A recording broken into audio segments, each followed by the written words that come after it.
78 kilos, triple chins. Ever met a girl like that? That was me 2 years ago. Contest chair, dear Toastmasters. I remember 2 years ago, I went to this Canadian wedding with my parents. Now, if you did not know the difference between a Canadian wedding and a normal Colombo posh wedding, well, in my opinion, there's no such differences. The cultures are the same, the traditions are the same, but there's one thing, one spectacular difference between a Canadian wedding and a Colombo wedding. That is, there's a set of aunties sitting in a corner of a Canadian wedding, judging almost every person who enters through the door. Now, I walk through the gate to the hall with my parents, and I see a set of aunties pointing out at me and saying something. A few minutes later, this weird auntie walks towards me. Well, with a walk like this, because she was around 60 years old, comes to me and asks, "How old are you, child?" Auntie, I'm 19 years old. 19 years old? Look at you! So ugly! You're overweight. You'll get diseases in the time to come. Well, I've been told so many things by so many people all my life. I've been called a fat girl, I've been called a chubby girl, but none of that affected me. But what that lady said that day affected me. I can't remember how I reacted to it right after she said that. All I remember is rushing towards the restroom of the hotel and looking at myself in a mirror. All what I saw was a very insecure version of myself, crying till my makeup faded away. The very next day, I come back to Colombo with my parents. I walk straight to my bedroom.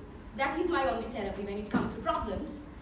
I walk straight to my bedroom, lie in my bed, and start to question myself. Why did you put yourself into a position where other people judge you? Why did you become so unfit? Why did you become so unhealthy? Why are you going to get more diseases in the years to come? Why did you put yourself in a position like that? I did not have any answers. This is when I found my motivation. I looked right to the left of my bedroom. To the left of my bedroom, ladies and gentlemen, there's two quotes that I've hung a few years ago. One says, "No matter how sophisticated the picture is, the photographer is the one who still captures it." To the right of that quote says another quote. It says, "Hard is what makes it great." For the first time in my life, these two quotes hit my head. I pictured a version of myself, a fit, healthy version of myself. And then I thought, well, it can be hard, but it will be great if I achieve this. So I pictured it, and I thought I'll work hard on it. The next thing I knew I was doing was I started to research. I started to follow many Instagram models, like most of us do. I started to watch what they do, what they eat. 2 days later, I go to the gym. I've been a sports person all my life. So I thought workouts are going to be extra easy on me. But the first day on gym, I went to the treadmill and I walk 2 minutes fast. I'm tired. I was fed up. I went back home. But I was not demotivated. The very next day, I go back. I keep repeating this for another 1 month, 2 months. And I see something changing in me. I see a small miracle happening. Well, the weight scale did not say anything much. I was still at 78 kilos even after 2 months. But I felt something strange happening. Now the workouts were getting interesting. But then I faced the next hard battle. I thought, well, I'll change my meal plans. I was a person who used to eat lots of junk food. I used to go to McDonald's, I used to go to KFC, I used to go to Burger King every day with my friends.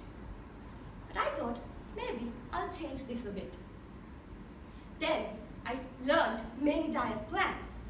Well, I did not want to starve to death. I'd never done that. I do eat 3 meals. I eat really healthy.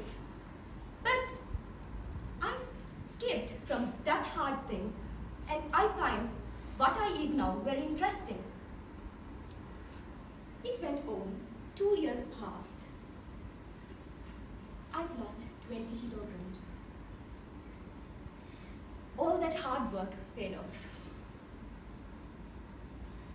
Now, I'm not telling you it is only a physical change that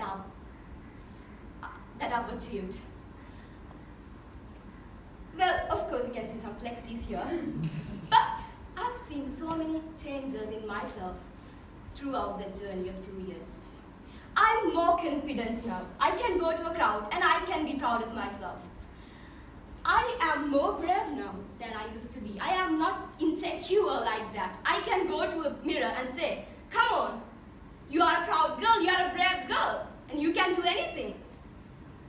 It's not just that, ladies and gentlemen. I have become more disciplined. I wake up around 4 a.m. now, not for anything else, just to meal prep. I go to the gym around 5 a.m.